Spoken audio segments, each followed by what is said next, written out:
Hey guys, Ideas of Ice and Fire here. So in my last Season 7 prediction video, I got a few comments saying, hey Ideas, I think your predictions were a little generic. I think that some of the things you said were too predictable because George R. R. Martin prides himself on being unpredictable.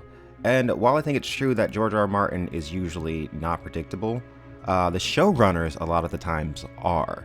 And a lot of what happened last season really proved my point. I mean, Littlefinger showing up right at the end, Jon Snow's resurrection, Cersei and the wildfire. Myself and a lot of other people called these things way in advance because what I've learned from watching the show is that their foreshadowing is usually nowhere near as subtle as Martin's. And a lot of times they default to things like generic plot points, generic dialogue. Now, I can assure you that my predictions for The Winds of Winter and A Dream of Spring are very different than my predictions for Season 7 and even Season 8 of Game of Thrones. Honestly, it's a little shocking to me that after 2 whole seasons of a lot of drastic changes, that people think that certain plot lines which have just been doing their own thing will suddenly realign themselves with the book in like just crazy, like sudden ways. I don't think that's gonna happen. I really don't. I think we can assume that for the most part, the broad strokes will be the same, but I think a lot of the in-between will be changed. I mean, just look at Varys' book to show.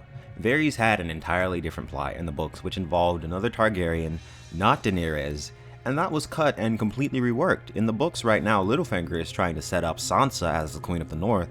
Jon Snow is inside of his direwolf. Stannis more than likely will be the one to take Winterfell. The Battle of the Bastards was total complete fan fiction.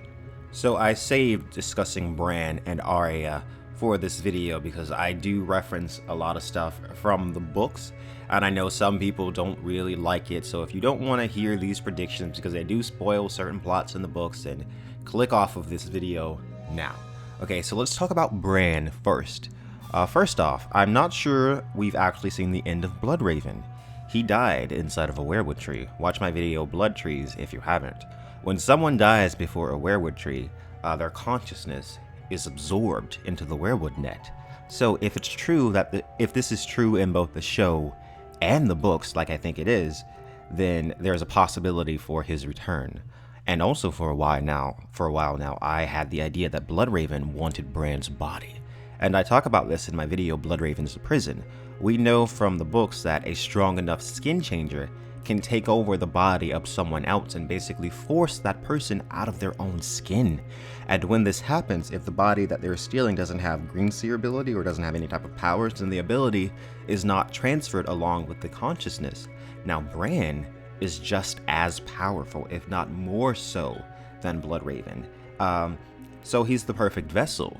He's young, he's got incredible amounts of power, and I think that it's possible that Bloodraven stole Bran's body last season.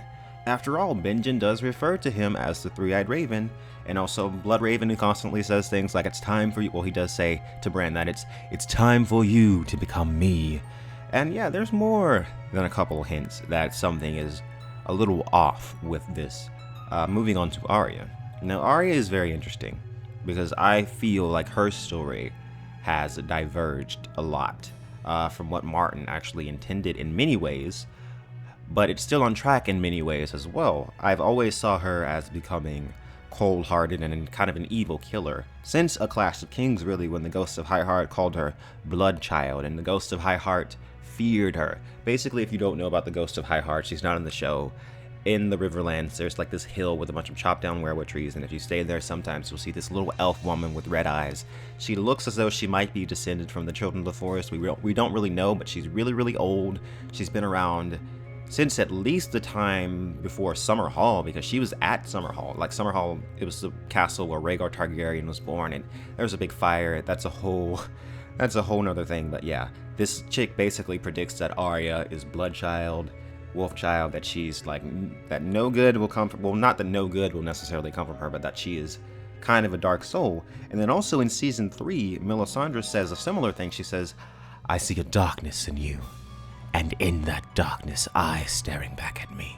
And then she names the color of the eyes, and she says, we will meet again, which will probably happen next season as well. Arya and Melisandre will meet up because, you know, Jon Snow banished Melisandre to who knows where she's going. So she's probably gonna meet Arya. I don't feel like they just forgot that. If they don't meet, then I will have some serious qualms with the show, because this isn't even in the books. Melisandre and Arya have never met in the books, and I don't think they ever will. But if they do meet, they need to meet in the show because they've already set it up, so they have to. And if they don't, then I'll be kind of cross, but hopefully they do.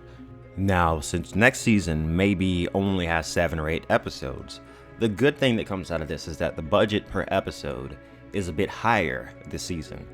They obviously are going to try and make an impact on fans, and what I hope for, what I want, and what I need is the Super Wolf Pack. Now, you might have heard about this. If you remember back to season 1, Arya releases her direwolf Nymeria into the wild, but what's not mentioned in the show is that people in the Riverlands start to talk about these giant pack of wolves led by a huge she-wolf, and these wolves apparently do not fear men. And Arya also dreams of Nymeria hunting with the pack. She even at one point dreams of Nymeria pulling Catelyn Stark's body out of a river.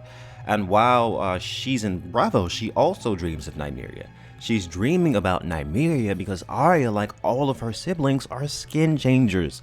They can enter the minds of wolves and animals. Even in the books, Arya's skin changes into cats when she goes blind, and she can see through the eyes of cats. So I think that the showrunners really want to win back certain disenfranchised members, show watchers like me that want to see more book stuff.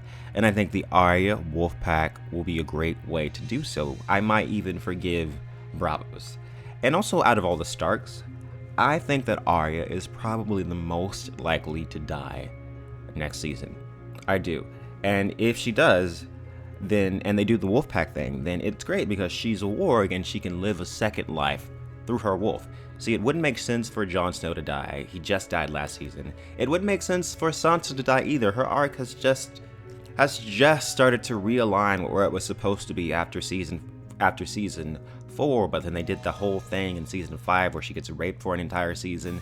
And like I said, that's not even kind of what happens in the book. So if they're really trying to hype Sansa up and build her back up as like a great character, then just killing her right now wouldn't make any sense. But Arya, if they do the wolf pack, then she can live a second life through her wolf, and that could actually play a major role in the wars to come. So those are my major predictions on Arya and Bran next season. And if I don't feel like I gave enough about Bran, let's talk about Bran for a little bit more. Bran, if he is Bloodraven, well, whether or not he is, I think that he is adopted, even if he's not actually Bloodraven, he's adopted the role of Bloodraven. He will be plucking here and pulling there, pulling at the strings of people's minds, influencing people in ways that they don't even realize, like pushing things into place. That's what he does. He's the grand puppet master. Because time is circular in this universe, as we've seen. It's basically lost. They use lost time rules. What happened happened. Everything that's happened has already happened, and it's up to Bran to make things happen like they're supposed to happen. So that's his role next season and even until the end of the entire series. Bran is the grand puppet master of Father Time, in my opinion. So thank you guys for watching. Make sure you like and subscribe for more ideas of Ice and Fire. Check out my theories. I've got some new videos coming this week. I invited another YouTuber to my channel, and it's gonna be fun. So I'll see you guys whenever. Peace out, dudes.